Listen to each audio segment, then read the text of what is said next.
നേതാക്കളെ നമുക്കില്ല, ഒരേ ഒരു ലീഡർ, ഒരേ ഒരു ഗൈഡ്, ഒരേ ഒരു വഴികാട്ടി. അത് മദീനയുടെ നിലാവാണ്, അത് ലോകത്തിന്റെ കാരുണ്യമാണ്, അത് ഭൂമിയുടെ ക്ഷമയാണ്, അത് മാനത്തിന്റെ വിശാലതയാണ്, അത് ആമിന ബീവിയുടെ മുത്തുമോനാണ്, അത് ഖദീജ ബീവിയുടെ പ്രിയപ്പെട്ട ഭർത്താവാണ്,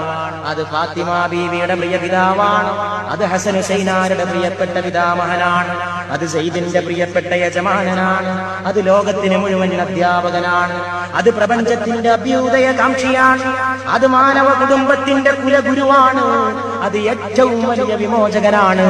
ഏറ്റവും വലിയ വിപ്ലവകാരിയാണ്, ഏറ്റവും വലിയ രാജപാത മനുഷ്യ സമുദായത്തിന് കാട്ടിക്കൊടുത്തോരാണ്, പാപികളുടെ രക്ഷകനാണ്, പാവപ്പെട്ടവന്റെ കാവൽക്കാരനാണ്, സ്ത്രീവർഗത്തിന്റെ വിമോചകനാണ്, തൊഴിലാളി വർഗത്തിന്റെ ഉത്ഥാന നായകനാണ്, പ്രപഞ്ചത്തിന്റെ അനുഗ്രഹമാണ്, പൂക്കളുടെ സുഗന്ധമാണ്, മുല്ലപ്പൂവിന്റെ മണമാണ്, റോസിന്റെ സുഗന്ധമാണ്, മറ്റു വല്ല പൂക്കളും ഉണ്ടെങ്കിൽ എല്ലാ പൂക്കളുടെയും നിറവും മണവും കൂട്ടിച്ചേർത്ത് വെച്ച മുഹമ്മദാണ്